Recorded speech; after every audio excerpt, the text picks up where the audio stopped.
Great Carl Weathers, legendary actor, and just I always appreciated Carl because of his the way he always stayed in shape. And when you play, and again, I hope you're not tired of hearing it, but when Apollo Creed, you were so forceful I in am that so role. tired of hearing that, man.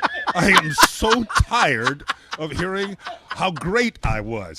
Are you kidding me? Come on, Joe. Who's tired of hearing they're great? Okay, how do you come up with that one?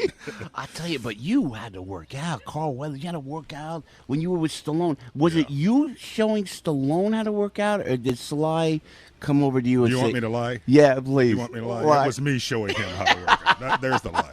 No, it was, at a time in our lives. Come on, man. You were around, and I remember you and that body that was like, I went, what the hell is Piscopo doing over there on Saturday Night Live? Good career move for me, Carl, by the way. It was great. By the way, it was a great career move. Well, no one, you know what? No steroids. People always think you're immediately on steroids. I know. And then looking at you in the Rocky films, all so naturally buff like that. But what was that? Could you tell us what was the workout schedule? I mean, The regimen was crazy. But also, in our 20s, we were all a little crazy, okay? Yeah, So it wasn't like man. a far-reaching thing. Yeah. I used to, and this is no kidding, there was this great gym in Hollywood called Vince's Gym. I know that, Jim. Yeah, Vince absolutely. Gironda. He's no longer with us, but what a madman and what a guru. I would go in there 3 times a day, Joe. Oh, and I'm not kidding. gosh, and man. not only would I be in there 3 times a day, I would fast at times and go in there 3 times a day. So you weren't eating, and you would still. Oh. I'd do a 10-day fast, and I was just, I'm not kidding you, man. I would just drink tons of liquid, of course, and I would be on the supplements I'd probably did 150 to, 200 different supplements a day and just live on that for 10 days to get really cut up. Wow, and, of course, man. You start to get crazier than a bat Yeah. at the end of that thing. But it that's does. one of the ways I stayed But cut. still, you had to go over your lines, learn your All the words. above. All the above. And then action. I mean, people think you just go action. Oh, just that, and that was so much action in the Rocky films. Absolutely. Carl. Well, in the very first one, we were young kids, man. And, when you're young like that, you think you can do anything, and then you do it. You right? do it, man. But we were training, I think about a month and a half, 2 months before we ever did the movie. Yeah. And then we had, and I'm not exaggerating, man, we had those 8 to 10 hour days in the ring for 7 days to shoot the first fight in the first movie. And it was us all day, every day, just the 2 of us, because we had no stuntmen. With the cameras in there? In the ring, that's right. So you would Great do cameraman. rehearsals? You had to rehearse the Yeah. fights. But we'd done a choreography of the whole thing while we were training in that 2 months prior. Did Sly have that written out before you The stepped guy's in? brilliant, man. Yeah. Some way they figured out to sort of treat the ring like a clock. Or if you're in the military, right? There's 12 o'clock, 6 o'clock, right behind you, 3 to your right, 9 to your left, know. And we kind of went through it and quartered off the ring and did our choreography for each quarter, so we could do the entire round as an example, and then we could go in and say, okay, let's go back and do the section between 9 and 6, and we would do that section, or go in and do closer stuff between 12 and 3, and it was just a smart way to do it. So it was really ingenious, and it helped us a lot. But you took hits, and you could not. What we saw as an audience, and such ardent fans of this, the classic cinema from America, classic American cinema. You had to take shots. We took a lot of shots. The only thing that happened during that wasn't the good part of the shots was I was a natural baritone. And with Sly, sometimes I became a little bit of a soprano, because he hit me in places where, you kind of go a little higher. No, we both. It was, part of it was designed, because if we didn't take the hits, it wouldn't look real. You're such a classy guy. Thank you for keeping it appropriate, because we're on a very classy station. I've been at this way too long, Joe. You got to know this your is audience. satellite radio. Thank you, Carl. You did your homework. I know, yeah. Well, I also know you, man. You're a clean-living guy. Thanks. Yeah, I'm trying. When I hang out with the clean-living people, I gotta be a clean-living person. I saw you. I'm trying so hard, man. I'll tell you, but I'll tell you what. I remember we were at an airport with my son Joey, and then that's where we first met. A billion years ago. You remember in LAX? A billion years ago. And yes. you were coming off of one of your properties in Northern California or something. We were on a plane together, and you were so gracious. And then but and you're so down to earth. But and not to as a guy, Carl Weathers to us is like, wow, man, you're like the epitome of the action film star. But you know what? When you execute on camera as the character, let's use Apollo Creed. Just and my guys in the studio want to chat with you. They want to talk to you about Arrested Development, which we'll come back with. Oh, there's a huge group. Did you study when you are so direct and so believable? In every line that you delivered, it was with such direction and focus. Was that a concerted effort, Carl? Is that just the way? Is that your style, man? Well, first of all, I mean, I was a theater major, so I studied acting, and I was an actor since I was a kid, Joe. Yeah, man. In the 6th grade, I did the first play, and I fell in love with it. You know what it's like, man. You get that first attaboy, that first round of applause, and you are hooked. They have put that hook in your mouth, and you're like that salmon saying, I don't want to get in the boat, but oh my God, are they tugging on me, It's like a disease, man. It's like a disease. It is a disease. There's no question, but the thing about it is what I've always tried to do, and for me, it's interesting. It's not a style, really. It's just the way I somehow manage to ply the craft. Yeah, and you're an actor, man. Yeah. When I can get to a place where, and I'm not one of those guys who's the first take. I'm not a first take guy. Yeah. For me, it may take 15 because there's something about the comfort when you're using someone else's lines. Yeah. Is that me? No, I think I think it is. No, it's not. That's somebody else. I know. God. There's live people with their phones going here. Live radio. But it's organic, yeah. It's organic, but it becomes organic because it's not that I want to perform. Yeah. It's that I'm really reacting to whatever you are doing. Yeah, great. And so I try to really focus outside and focus on the other. And if the inflection goes a particular way in your voice, then I got to meet that. Yeah, I've got to deal with that organically and in that moment. Beautiful. So that's kind of the way I operate. Carl Weathers with us, Piscopo in the morning. What a thrill, a real privilege to have you, Carl. You're a good guy, one of the great ones, and helping out Make-A-Wish Foundation. We're going to tell you all about that when we come back. That is great that you're doing that. And Carl, God, this guy looks great. I'm glad it's radio because I would really feel inferior if we were on TV. You would see the difference of the magnificent Carl Weathers and how great he looks. But that voice, come on, man. You roll in that voice. I'm saying, okay, I've got to get my radio voice on. Yeah. Oh, listen, you don't want to go away because anything can happen here on the radio. It's Piscopo in the morning, 835-877-970-2999. If you want to ask Carla or I a question. And right now we got to go to Big Al. Carl. Big Al in the studio with all the headline news. And I got to tell you, and we got calls. People are calling and want to chat with Carl. But we appreciate you coming in. I got to tell you that this Make-A-Wish Foundation, when you meet some of these kids, Carl, with incurable diseases, and they want just a special little something, and here we are raising all the money. How did you get involved with Make-A-Wish, if I may ask? Well, about 5 years ago, I got a call, and you know how it was. I know what it was. McDonald and I worked on Happy Gilmore, and I think there was something about the Happy Gilmore and the golfing sort of connection at the time because there was at the time a golf tournament was I think combined with it, and so they asked me to come down. The Impolites asked me to come down. I came down, had such a great time. They were so gracious.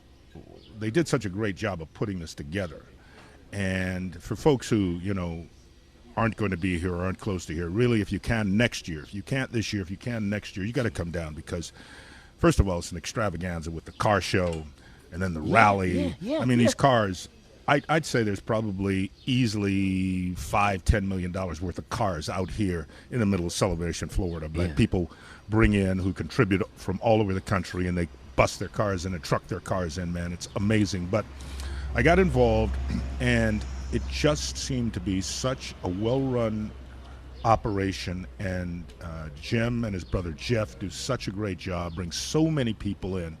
The family's such a great family. They do such great work for others. Yeah. And it's really, for me, a very small contribution. I come in, they bring me in, I'm here for 3 or 4 days. We meet a lot of people, shake hands, go to the events. They raise money for the kids and helping kids and helping the organizations that help kids. And so, like, it's a no-brainer. Since the last few years, they've raised well over $1 million. Well over $1 million. The Apolliti family, Jim and Jeff, great guys, and from Syracuse, New York, originally these guys originally, and they're coming down. So they take over this little town that I'm broadcasting from. We're broadcasting from here. How bucolic is this, man? It's beautiful. I mean, it's what? It ain't Jersey, but it's nice. No, it ain't Jersey. That's for sure. There's no snow on the ground. Okay, you don't have to shovel snow, folks.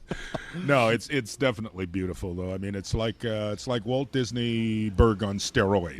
You know, I mean, it really is, because it's absolutely beautiful, and Mickey's not running around slapping you, you know, or Goofy or one of those crazy creatures. You can just enjoy the beauty. Yeah, you can just enjoy the beauty and stroll down the street, and it's just wonderful. Hey, Carl, you know what? And did you go on this Ferrari thing that I'm doing today? Did you go on that Ferrari? Did you go to Daytona yet? I've done that before. Is it okay?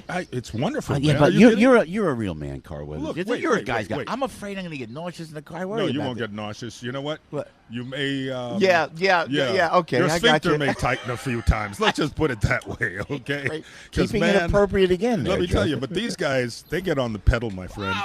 And you know, of course, you've got this cantilevered kind of. You're not on a flat track. Yeah, okay? They said it looks like a wall when you go to Daytona. That's right, man. It's not for the faint of heart. And come on, Joe. Yeah. You know, you're the right. bench that you are, you can handle that. You know what? I'm going to wear my wristbands, my anti-nausea, everything. Bring a little bag with me. Bring your bag with you. Exactly. Make it a big plastic bag, okay? You want to catch everything. Hey, Carl, I want to bring the guys in the studio for a second, but I got to ask you about Predator as well. Yes. And forgive me. And people come up to me, and they mention films that I went, and it's on constantly, by the way. It's one of my favorites. Really? I'm telling you. Really? Absolutely. I think there's a Predator channel now. I mean, it's on 24. There should be if there isn't. But so did you know Arnold, or did he ask you? No. I was, God, I think at the time what happened was Joel Silver, who was the producer. Huge Silver, you know? yeah. I mean, huge. Joel is a legend. Yep. Producer in Hollywood, yeah. Producer, and good God, what hasn't he produced that's done well? Yeah. But Joel called my manager at the time and wanted to meet, and I read the script, and I'll be honest with you, Joe, at the time I thought, well, why do you want me for this? There's no role here, really, you know? Interesting. And he said, no, come in and talk. And so I went in to talk, and I told him what my concerns were, and he said, well, let's get the writers, and you talk to the writers and see if they can put something together that works. I assure you that we'll get it done. Wow. They did. They crafted this character and gave him something to want in this piece and to be about something. And, of course, working with Arnold and working with Jesse and working with all the other crazy guys in that thing. Classic. Couldn't have been better, man. Classic. And John McTiernan, one of the best directors I've ever worked with. Don McAlpine, one of the best DPs I've ever worked with. The entire cast was fantastic. It was great. Carl Weathers in Predator. I got to bring in Frank Morano, our producer of the show, if I may, Carl. Then I want to go to Al and to Dr. Rock as well, who are all big fans, Carl. And Frank, you had an Arrested Development question for Carl? Not necessarily a question, but I'm a huge fan, Carl, of everything you've done, but especially Arrested Development. In terms of Predator, though, you have Governor Jesse Ventura, Governor Arnold Schwarzenegger. Yes. Don't you feel sort of an obligation to keep up with the Joneses and become Governor Weathers? I mean, you're the only guy, even the Predator got elected governor of whatever planet he was from. That's scary. You're absolutely right. By the way, even Sonny Landham ran for governor down in some state, So I am feeling a little left out. No, man. I do believe, Joe, here's the truth, though. Yeah. I do believe there's a campaign in some state where I can go and live there for maybe 6 months and run for governor. That's it, man. I've got bumper stickers already printed out, so we don't even have to worry about anything there, okay? I can save a few bucks. One of our dear friends we chatted with earlier, Dr. Rock Positano. Dr. Rock, say hi to Mr. Carl Weathers. I got you there, Rocky. Hey, Joe, how are you? Good. Say hi to Carl, man. Carl, you're legendary, and I Joe Piscopo. I would just love to have a boxing exhibition of Jersey Joe Piscopo versus Carl Weathers. What do you think, guys? For charity? Rock, thanks for bringing that up because this guy would kick my butt from here to Kingdom Come. I got to tell you.